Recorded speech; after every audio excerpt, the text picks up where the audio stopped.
अजय देवगन की भूज मूवी की shooting cancel हो गई है। क्या? तुझे कैसे पता है? हेलो ऐप से देख, ये है हेलो ऐप। जैसे ही आप हेलो ऐप डाउनलोड करते हो, उस पर सर्च बार में हेलो ट्रेंड्स मिलेगा, जिसमें सभी ट्रेंडिंग न्यूज, वीडियोस, आर्टिकल्स मिलेंगे। उससे आप डे टू डे इन्फॉर्मेशन से अपडेट रह सकते हो।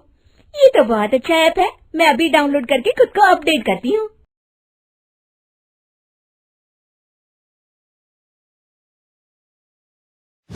सलोनी बहुत ही सीधी और भगवान को मानने वाली थी, लेकिन उसकी सौतेली माँ उसके सीधेपन का फायदा उठाती थी और उस पर बड़े अत्याचार करती थी। जरा सी चूक हो जाने पर उसकी खूब पिटाई करती। अरे सुनते हो, कोई लूला लंगड़ा देख इसकी शादी तय करो और इसे इस घर से बाहर का रास्ता दिखाओ।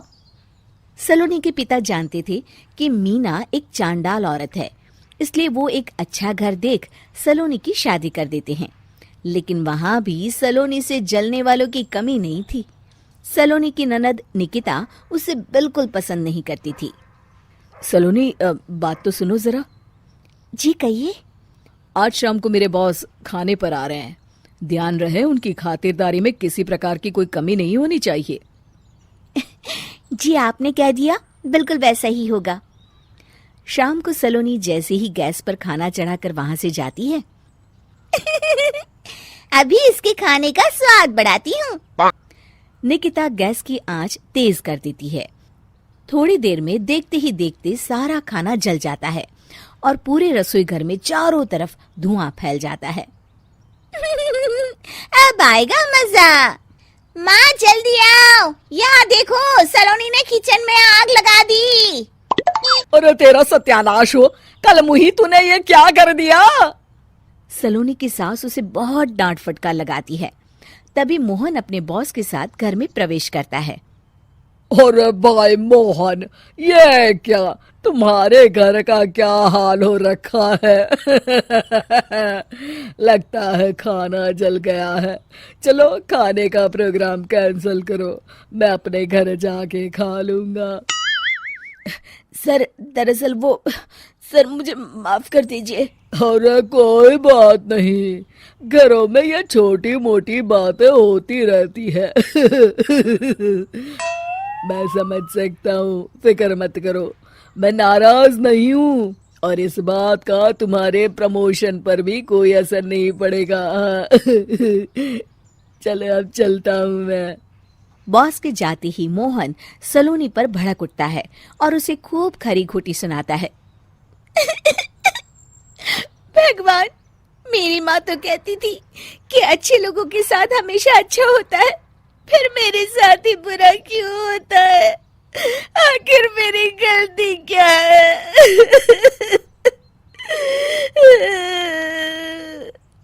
तभी आकाशवाणी होती है।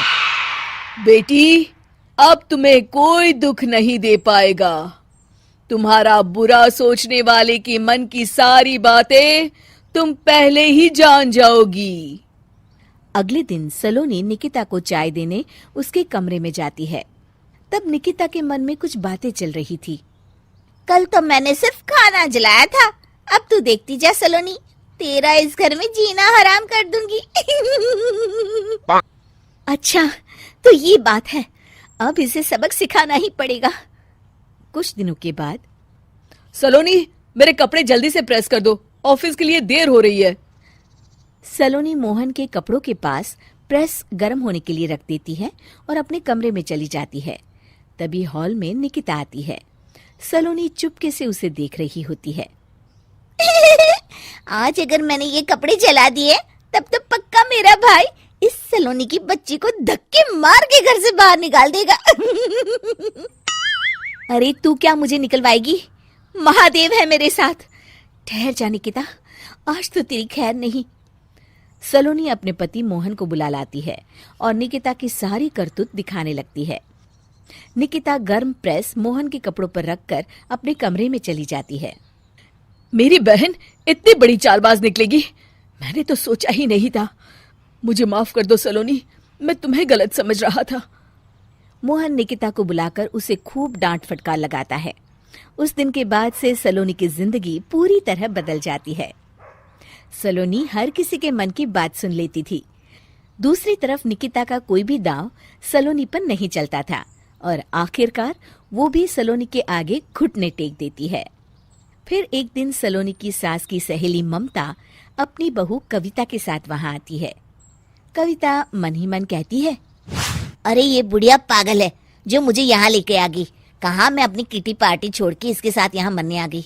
पता नहीं कब तक इसे झेलना पड़ेगा। अरे ये जल्दी मरे और इसकी सारी जायदाद मेरे नाम हो जाए। सलोनी कविता की सारी बातें सुन लेती है। अरे कविता, तुम अपनी सास की जायदाद के लिए उन्हें झेल रही हो और उनके मरने का इंतजार कर रही हो। ये तो गलत बात है। सलोनी की बात सुनकर कविता बिना देर किए कहती है, अरे ये तुमने कैसे सुन लिया? ये सारी बातें तो मैं अपने मन से बोल रही थी। तुमने कैसे सुन लिया? बस फिर क्या था, ये सुनते ही कविता के बगल में बैठी उसकी सास उसकी चोटी पकड़ लेती है। क्यों रे कलमुही, तू मेरे बारे में ये सब सोचती है? मम्मी जी मुझे माफ कर दीजिए। बड़ी आई मेरी जायदाद लेने वाली। मैं आज ही अपने वकील को बुलाकर सब कुछ छोटी बहू के नाम कर देती हूँ। चल घर चल, आज तेरी अच्छी खबर लेते हूँ। इस तरह सलोनी लोगों के मन की बातें सुन लेती थी, लेकिन धीरे धीरे सलोनी को एहसास होता है कि उसके आसपास के सारे लोग एक दिखावे की जिंदगी जीते हैं और सब एक दूसरे के बारे में बुरा ही सोचते हैं। हे भगवान, दुनिया में कैसे लोग हैं? सबके मन छल कपट से भरे हैं। मैं तो लोगों के मन की बातें सुन सुनकर तंग आ चुकी हूँ।